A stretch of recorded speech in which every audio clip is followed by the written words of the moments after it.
अस्सलाम वालेकुम व्यूअर्स, मैं हूं एडवोकेट अली हैदर और आप देख रहे हैं मेरे यूट्यूब चैनल लॉ टाइगर्स। आज का हमारा टॉपिक एफआईआर के हवाले से है कि एफआईआर क्या होती है और क्या क्या इसकी बुनियादी ज़रूरियात हैं, क्या क्या एसेंशियल्स हैं। टोटल एक ओवरऑल व्यू देखेंगे एफआईआर का कि एफआईआर होती क्या है। ये टॉपिक बहुत ही इंटरेस्टिंग किस्म का भी है और लॉ स्टूडेंट्स के लिए तो ज़रूरी है ही है, लेकिन उसके अलावा सोसाइटी के आम लोगों के लिए भी ज़रूरी है। ये एक इंफॉर्मेंट किस्म का टॉपिक है। तो आज देखते हैं एफआईआर है क्या। Every information relating to commission of a cognizable offence. Cognizable offence क्या होता है? काबिल दस्त अंदाजी पुलिस जुर्म, जिसमें पुलिस हाथ डाल सकती है, पुलिस इन्वेस्टिगेट कर सकती है, पुलिस पकड़ सकती है। ठीक है, ऐसे ऑफेंसेस या ऐसे जराइम को हम कॉग्निजेबल ऑफेंस कहते हैं। सो commission of a cognizable offence given in police station. ठीक है, इंफॉर्मेशन दी जाती है किसकी? कमीशन ऑफ कॉग्निजेबल ऑफेंस, किसी कॉग्निजेबल ऑफेंस के कमिट होने की इंफॉर्मेशन दी जाती है इन पुलिस स्टेशन में। ऑरली और इन राइटिंग। ऑरली भी दी जा सकती है, मतलब आप ज़ुबान से कह दें, और राइटिंग में भी दी जा सकती है। After writing and shall be read to the informant. ठीक है, अगर लिखी हुई है तो भी ठीक है, अगर ऑरली है तो फिर उसे लिखा जाएगा। And shall be to read to the informant. Informant जिसने ये इंफॉर्मेशन दी है उसको ये पढ़ कर सुनाया जाएगा या उसे ये पढ़ाया जाएगा कि ये इंफॉर्मेशन आपने दी है, आपके कहने पर हम ये इंफॉर्मेशन लिख रहे हैं। And shall be signed by the informant. Informant के साइन होना भी ज़रूरी है इस पर। And also record in prescribed register. ठीक है, प्रेस्क्राइब्ड रजिस्टर या जिसे हम रोज़नामचा कहते हैं, पुलिस स्टेशन में जो मौजूद होते हैं, वो रोज़नामचा मजिस्ट्रेट के सामने पेश किया जाना होता है, तो उसमें भी उसको रिकॉर्ड किया जाएगा अंडर सेक्शन 154। ठीक है, तो एफआईआर क्या होती है? इसका ये कोई कोडेड नहीं है, सीआरपीसी में इसका कोई कोड नहीं है कि एफआईआर है क्या। वैसे जनरली से कहा जाता है फर्स्ट इंफॉर्मेशन रिपोर्ट। ठीक है, और ये अंडर सेक्शन 154 की होती है। तो क्या हो गया? ऐसी इंफॉर्मेशन किसी भी कॉग्निजेबल ऑफेंस के कमिट होने की इंफॉर्मेशन ऑरली या writing in writing police station में दी जाए। ठीक है, और फिर उसको अगर ऑरली है तो फिर उसको राइट किया जाए, और राइट करके इंफॉर्मेंट जिसने इंफॉर्मेशन दी है उसको पढ़ कर सुनवाई जाए और फिर उसके साइन लिए जाएँ। ये हो जाएगी एफआईआर। ठीक है, तो एफआईआर के लिए एसेंशियल्स क्या क्या हो गए? एसेंशियल्स डेफिनेशन में ही आ चुके हैं सारे। एवरी इंफॉर्मेशन, सबसे पहले इंफॉर्मेशन होनी चाहिए, एक हो गया। Relating to commission of cognizable offence, दूसरा क्या होना चाहिए? कॉग्निजेबल ऑफेंस होना चाहिए। ठीक है, इसका मतलब ये हुआ नॉन कॉग्निजेबल ऑफेंस पर एफआईआर नहीं होगी, ये बात भी ज़हन में रहे। Given in police station hourly और इन राइटिंग, ये भी दो चीज़ें हो गई। ठीक है, ऑरली भी दी जा सकती है या राइटिंग में भी दी जा सकती है, एक एसेंशियल ये हो गया। After writing and shall be read to the informant, ये भी ज़रूरी है कि इंफॉर्मेंट को पढ़ कर सुनाया जाना चाहिए या उसे वो इंफॉर्मेशन पढ़ कर सुनाई जानी चाहिए या उसे पढ़वाई जानी चाहिए। And shall be signed by the इंफॉर्मेंट, और साइन भी उसके ज़रूरी हैं जिसने इंफॉर्मेशन दी है। ठीक है, and also record in prescribed register under section 154, ये भी ज़रूरी है। सो क्या एसेंशियल्स हो गए? लिखते हैं हम एसेंशियल्स इसके। एवरी इंफॉर्मेशन पहला हो गया, एवरी इंफॉर्मेशन। अच्छा जी, दूसरा क्या हो गया इसका? Cognizable offence.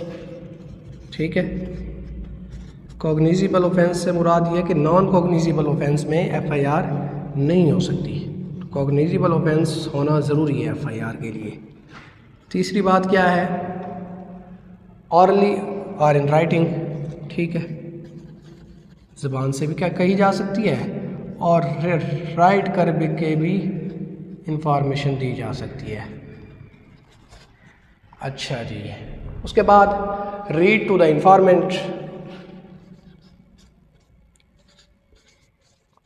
Read to informant, ये भी ज़रूरी है कि उसको या तो पढ़ाई जाए या पढ़कर सुनाई जाए। और है जी signed by the informant. Informant के साइन होना भी ज़रूरी है। और क्या है जी, रिकॉर्ड इन प्रेस्क्राइब्ड रजिस्टर, ठीक है, record in prescribed register under section 154। ये FIR overall section 154 of CRPC के हवाले से है, ठीक है। तो ये हो गए एसेंशियल्स इसके FIR के, ये चीज़ें ज़रूरी हैं FIR होने के लिए, ठीक है। FIR में ये चीज़ें ज़रूरी होंगी तब FIR होगी।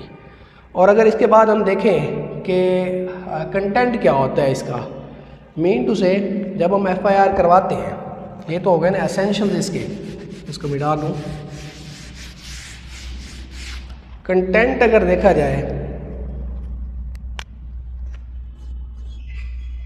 कि FIR में क्या क्या चीज़ें ज़रूरी होती हैं, क्या क्या चीज़ें लिखी जाती हैं। सबसे पहले नेम ऑफ द कंप्लेनेंट, ठीक है, या name of the इंफॉर्मेंट, name of इंफॉर्मेंट, और साथ में एड्रेस भी, ठीक है, उसका नेम भी और एड्रेस भी। दूसरा जी सीरियल नंबर या हम इसे FIR नंबर भी कहते हैं। आपने शायद देखा हो कि जब हम FIR पुलिस स्टेशन के चक्कर लगते हैं तो हम टाइटल के बजाय FIR का नाम यूज़ करते हैं कि FIR नंबर फ़लाँ या सीरियल नंबर फ़लाँ, उससे पता चल जाता है कि ये फ़लाँ FIR है। ये 1 जनवरी से स्टार्ट होकर 31 दिसंबर तक चलती है, ठीक है। ये सीरियल नंबर वहाँ से स्टार्ट होकर नेक्स्ट उस साल में जितनी भी FIR हुई होती हैं वो फिर उसी सीरियल नंबर के हिसाब से चली जाती हैं। और किसी इलाके की अगर क्रिमिनल क्राइम का अगर आपने हिसाब लगाना हो तो फिर वो भी पुलिस स्टेशन के उस पुलिस इलाका के पुलिस स्टेशन की FIR से पता चलेगा या सीरियल नंबर से पता चलेगा कि इस साल में कितनी FIR हुई है और इसकी क्या रेशियो है, ठीक है। तो सीरियल नंबर होता है दूसरे नंबर पे। और क्या होता है, और जी इंफॉर्मेंट के साइन होते हैं, इंफॉर्मेंट साइन, और जी होते हैं साइन जिसने रिकॉर्ड किया होता है, ठीक है, रिकॉर्ड इन प्रेस्क्राइब्ड रजिस्टर, या फिर जिसने FIR रिकॉर्ड की होती है उसके sign, sign of officer, recording officer. और सबसे मेन चीज़ ये है कि उस FIR में जो ऑफेंस कमिट हुआ है वो लिखा जाएगा, जहाँ हुआ है, जिस जगह पे हुआ है वो लिखा जाएगा, जिस टाइम पे हुआ है वो लिखा जाएगा, ठीक है। Time, place and commission of offence, ठीक है।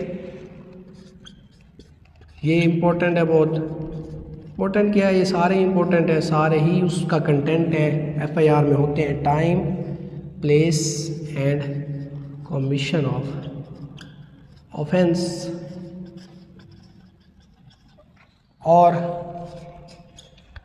और जी टाइम ऑफ रिकॉर्डिंग, ठीक है, टाइम ऑफ रिकॉर्डिंग FIR। एक तो वो टाइम हो गया जिसमें ऑफेंस कमिट हुआ है, और एक वो टाइम है जिसमें FIR रिकॉर्ड की जा रही है। लेट से FIR 3 दिन बाद रिकॉर्ड की जा रही है तो वो एक अलग टाइम है, time of recording FIR, time of FIR recording. तो ये होता है कंटेंट, ठीक है। एक FIR जब लिखी जाती है तो उसका ये कंटेंट होता है, ये चीज़ें लिखी जाती हैं। नाम, इंफॉर्मेशन जो दे रहा है या जो कंप्लेनेंट है उसका नाम लिखा जाता है, उसका एड्रेस लिखा जाता है, और सीरियल नंबर ऑफ FIR लिखा जाता है या FIR नंबर लिखा जाता है, और जो है इंफॉर्मेशन जिसने दी है उसके साइन लिए जाते हैं, और जो ऑफिसर रिकॉर्ड कर रहा है वो इंफॉर्मेशन उसके भी साइन होते हैं उस पर, और जो जिस टाइम पे वो ऑफेंस कमिट हुआ होता है वो टाइम मेंशन किया जाता है, जो ऑफेंस कमिट हुआ होता है वो मेंशन किया जाता है, और जो है प्लेस मेंशन की जाती है कि किस जगह पे वो ऑफेंस कमिट हुआ है। और फिर उसके बाद टाइम ऑफ एफआईआर के एफआईआर रिकॉर्ड जब की जा रही है उस वक्त क्या टाइम था, ये सारी चीज़ें मेंशन की जाती हैं। और ये भी साथ लिखा जाता है कि ये जो प्लेस है ये उस इलाके से कितनी दूर है या उस पुलिस स्टेशन से। ठीक है, ज़ाहिर है कि इलाका मजिस्ट्रेट या एक पुलिस स्टेशन के इलाका के अंदर ही कोई ऑफेंस होगा तब ही उस पुलिस स्टेशन में एफआईआर होगी। और ये भी लिखा जाएगा कि इस पुलिस स्टेशन से कितनी दूरी पर ये प्लेस थी। ठीक है, ये भी उसमें मेंशन किया जाएगा।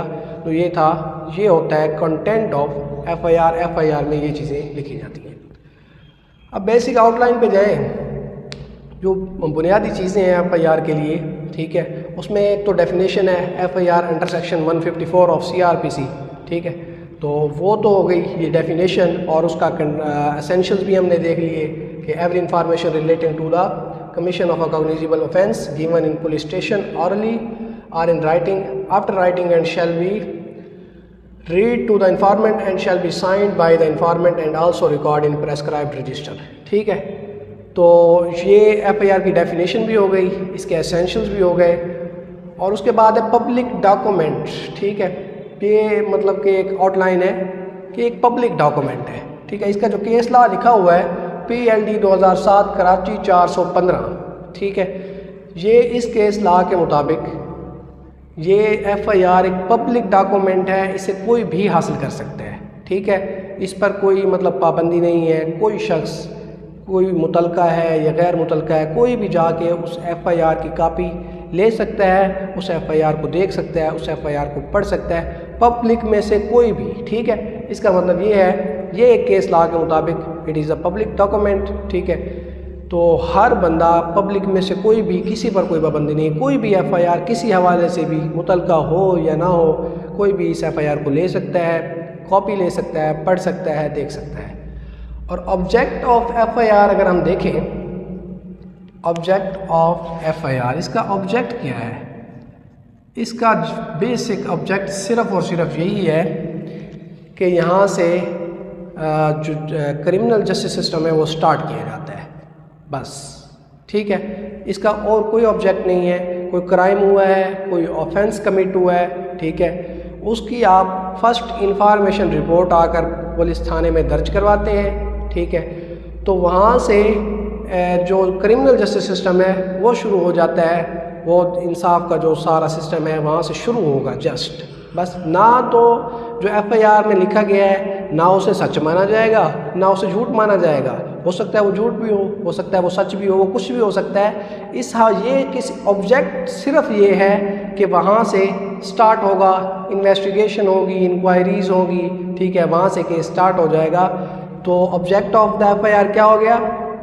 ऑब्जेक्ट ऑफ द एफआईआर ये हो गया कि लॉ का जो क्रिमिनल जस्टिस ऑफ सिस्टम है उसको स्टार्ट करना है, उसको फर्दर लेकर चलना है। अच्छा जी, हु कैन लॉन्च एफआईआर? ये एफआईआर दर्ज कौन करवा सकता है? ठीक है, every person, every agreed person can launch FIR. ठीक है, कोई भी मुतासरा शख्स वो एफआईआर दर्ज करवा सकता है। इसके लिए लाजिम नहीं है कि उसके साथ ही क्राइम हुआ हो जो एफआईआर दर्ज करवा रहा है। कोई भी मुतासरा शख्स एफआईआर दर्ज करवा सकता है, इवन माइनर भी। ठीक है, कोई माइनर भी है, मतलब बहुत छोटा बंदा भी, छोटा मतलब एज में, ठीक है, तो बहुत कम उम्री में भी कोई बंदा एफआईआर लॉन्च करा सकता है। मतलब कोई भी मुतासरा शख्स एफआईआर लॉन्च करा सकता है।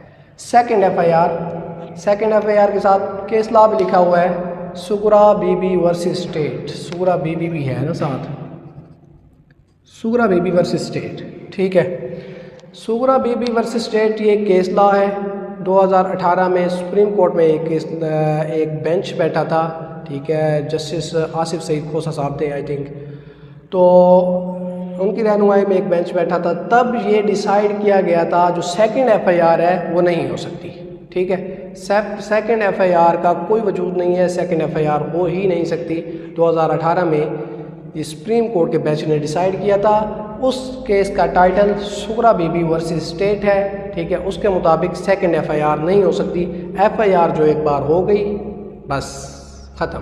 अब इसमें एक क्वेश्चन राइज होता है कि अब एक बार एफआईआर दर्ज हो गई है, उसको दोबारा दूसरी तो एफआईआर हो नहीं सकती। अब किसी ने ऑफेंस कमिट किया है और एफआईआर भी वही करवा दे। जुर्म भी कोई मेरे ख़िलाफ़ जुर्म करता है, जुर्म भी उसने मेरे ख़िलाफ़ किया है और फट से जाके एफआईआर भी उसने करवा दी है, मैं क्या करूं? दूसरी एफआईआर तो हो ही नहीं सकती। फिर क्या होगा? फिर उस सूरत में उन्होंने सेक्शन 1 इसमें जो रिपोर्ट है ना 161 रिपोर्ट ऑफ एफआईआर, ठीक है, 161 रिपोर्ट में दर्ज करवाया जा सकता है कि ये मेरे साथ हुआ है, ठीक है, अपनी इंफॉर्मेशन, ठीक है, या जो अपने ख्याल आते हैं वो 161 रिपोर्ट में लिखे जाएंगे। इसमें आप बता सकते हैं कि ये एफआईआर झूठी है या सच्ची है या ऐसे था या नहीं था, जो भी है आप इसमें बयान करेंगे। सेकंड एफआईआर नहीं होगी, ठीक है। और इसका मतलब ये है 161 का कि इस रिपोर्ट के मुताबिक एफआईआर नामुकम्मल है। अब ऐसा नहीं है कि एफआईआर हुई है, सेकंड एफआईआर वो करवा नहीं सकता, फिर बंदा तो रगड़ा गया जिसके खिलाफ एफआईआर हुई है। नहीं, 161 रिपोर्ट में मेंशन किया जाएगा अगले बंदे के बारे में, ठीक है, कि उसने क्या इंफॉर्मेशन दी है, उसने इस बारे में क्या कहा है, ठीक है। तो इसकी इंफॉर्मेशन भी साथ मेंशन की जाएगी, तब जाके एफआईआर का जो प्रोसेस है वो कंप्लीट होगा, ठीक है। और उसके बाद है alternate remedy. Alternate remedy mean alternate, अगर एफआईआर हो जाती है तो क्या अल्टरनेट रेमेडी है, अगर एफआईआर नहीं होती तो क्या अल्टरनेट रेमेडी है। एफआईआर हो जाती है और आप समझते हैं कि ये एफआईआर सही डायरेक्शन में नहीं हुई, ठीक है, या इसमें जो हकायक हैं वो सही नहीं लिखे गए, या आप उससे सेटिस्फाई नहीं हैं, फिर आप जस्टिस ऑफ पीस के पास जाकर अपनी एफआईआर के दुरुस्तगी करवा सकते हैं और ये कह सकते हैं कि पुलिस को डायरेक्शन दी जाए कि इसी तरह एफआईआर करें। और इसी तरह अगर एफआईआर नहीं हो रही, पुलिस आपकी एफआईआर दर्ज नहीं कर रही, फिर भी आप जस्टिस ऑफ पीस के पास जाएंगे और वहाँ जाकर आप कंप्लेन करेंगे कि पुलिस को डायरेक्शन दी जाए कि मेरी एफआईआर दर्ज की जाए, ठीक है। तो ये हो गई अल्टरनेट रेमेडी। एविडेंट्री वैल्यू क्या है एफआईआर की, ठीक है। अगर एविडेंट्री वैल्यू हम देखें, there is no evidentiary value, ठीक है। पहले मैं ऑब्जेक्ट में भी बता चुका हूँ कि इसका एफआईआर का सिर्फ और सिर्फ object to start the machinery of law of criminal justice system, ठीक है।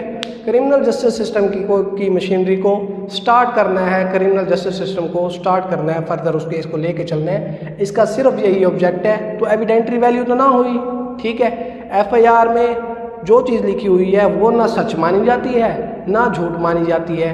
इसके बाद फर्दर इन्वेस्टिगेशन होगी, इंक्वायरीज होगी, ट्रायल चलेगा या जो भी होगा वो उसमें डिसाइड होगा। फर्स्ट इंफॉर्मेशन रिपोर्ट की बेस पर कुछ भी सच और कुछ भी झूठ नहीं माना जाएगा। ये सिर्फ और सिर्फ एक केस को स्टार्ट करने का तरीका है। और हाँ, ये है कि थोड़ा सा इफ़ेक्ट पड़ सकता है, मतलब कि जब इन्वेस्टिगेशन होती है या जब इंक्वायरीज होती हैं तो जो फर्स्ट इंफॉर्मेशन लिखवाई गई है उसका कंट्राडिक्टरी इफेक्ट पड़ सकता है कि आपने एफआईआर में तो फ़लाँ लिखवाया था, अब आप ये कह रहे हैं, ठीक है। तो जब वो इस कंट्राडिक्शन में थोड़ा सा इफेक्ट पड़ सकता है, अदरवाइज़ कोई एविडेंट्री वैल्यू नहीं है। कॉशमेंट, कॉशमेंट कहते हैं मनसूखी को। मनसूखी मीन कि आप पर एफआईआर हुई ही नहीं थी। लेट से आप पर किसी ने एफआईआर करवा दी है, झूठी एफआईआर। अब कुछ जो है ना सरकारी नौकरियों के लिए ऐसा सिस्टम है कि आप पर एफआईआर नहीं होनी चाहिए। ऐसा कोई सिस्टम अगर आप पर है तो फिर आपको जॉब नहीं हासिल कर सकते। तो फिर अगर कोई झूठी आप पर एफआईआर करवा दे तो आपका जो कैरियर है वो तबाह हो गया ना। लेकिन ऐसा नहीं है। कॉशमेंट मतलब मनसूखी, ठीक है। ये वो मनसूखी है जो आप साबित करेगी कि ये जो एफआईआर थी वो झूठी थी, ठीक है। तो ये एफआईआर बेसिकली यहाँ पर थी ही नहीं, ठीक है। तो उस पर कोई इफ़ेक्ट नहीं पड़ेगा किसी के कैरियर पर। कॉशमेंट का मतलब ये है, कॉशमेंट मतलब मनसूखी। तो नीचे केस लॉ भी लिखा हुआ है 2018 PCRLJ 656। तो इसमें अब 169 के तहत सबसे पहले तो 169 ऑफ CRPC के तहत पुलिस डिस्चार्ज कर सकती है, ठीक है, कि ये बंदा तो था ही नहीं, इसको तो खाम खा इस केस में घसीटा जा रहा है, ठीक है, इसका तो नाम खाम खा ही लिया गया है। 169 के तहत पुलिस भी कॉशमेंट कर सकती है, पुलिस भी मनसूख कर सकती है, लेकिन ऐसा होता नहीं है हमारे माशरे में, पुलिस आलमोस्ट करती नहीं है, ठीक है। और 63 ऑफ CRPC, ठीक है, सेक्शन 63 ऑफ CRPC उसके मुताबिक मजिस्ट्रेट कॉशमेंट कर सकता है। मजिस्ट्रेट कॉशमेंट कर दे, मजिस्ट्रेट इस चीज़ को मनसूख कर दे कि इस पर ये FIR झूठी थी, तो ऐसा माना जाए कि इस पर ये FIR हुई ही नहीं थी, ठीक है। लेकिन ये भी ऑलमोस्ट नहीं होता या बहुत कम होता है। 561A के तहत, 561A ऑफ CRPC के तहत inherent powers of high court जो है उसके मुताबिक, inherent power of high court, उसके मुताबिक क्या होगा, उसके मुताबिक कॉशमेंट हो सकती है। आप जाके अपील करें हाई कोर्ट में, हाई कोर्ट अपनी इनहेरेंट पावर के तहत 561A ऑफ CRPC के तहत कॉशमेंट करेगी, मनसूख कर देगी इस केस को और आपको बरी कर दिया जाएगा और ऐसे माना जाएगा कि यहाँ पर कोई FIR हुई ही नहीं थी। ये हो जाता है अक्सर, ठीक है। तो बेसिकली कॉशमेंट के लिए ये 3 सेक्शन हो गए। 63 ऑफ CRPC मजिस्ट्रेट कर सकता है, 169 of CRPC police can discharge, 561A of CRPC inherent powers of high court है, हाई कोर्ट कॉशमेंट कर सकती है कि इस पर यह केस फाइल नहीं है, ठीक है, क्योंकि ये बेजुर्म था, तो इन बेगुनाह था, इस पर झूठी FIR कराई गई, तो इसको इन सब में ना घसीटा जाए, ये माना जाए कि ये FIR इस पर हुई ही नहीं थी। रेमेडी अगेंस्ट फॉल्स FIR, ठीक है, जब फॉल्स FIR हुई है, झूठी FIR किसी पर कर दी गई है, उसकी मनसूखी भी हो गई है, कॉशमेंट भी हो गई है, फिर उसकी रेमेडी क्या होगी?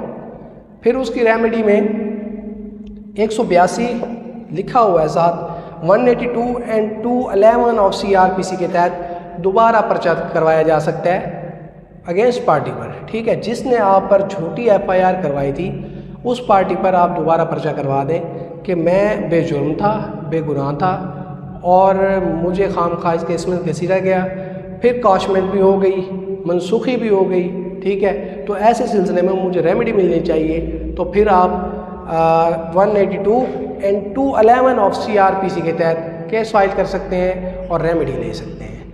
तो ये था आज का हमारा टॉपिक FIR के बारे में कि FIR क्या है, FIR के लिए क्या एसेंशियल्स होना ज़रूरी है और उसका कंटेंट क्या होता है, FIR में होता क्या क्या है। और इसमें जो कंटेंट मैंने बताया उसमें एक शॉर्ट सी स्टोरी भी लिखी जाती है, उस सारे जो कमीशन ऑफ ऑफेंस है, ठीक है, उसकी जो एक शॉर्ट सी स्टोरी बनाकर भी लिखी जाती है, और ये आउटलाइन भी हमने जनरल देखी। तो ये था आज का हमारा टॉपिक। नेक्स्ट हमारे साथ रहिएगा। अल्लाह हाफिज़।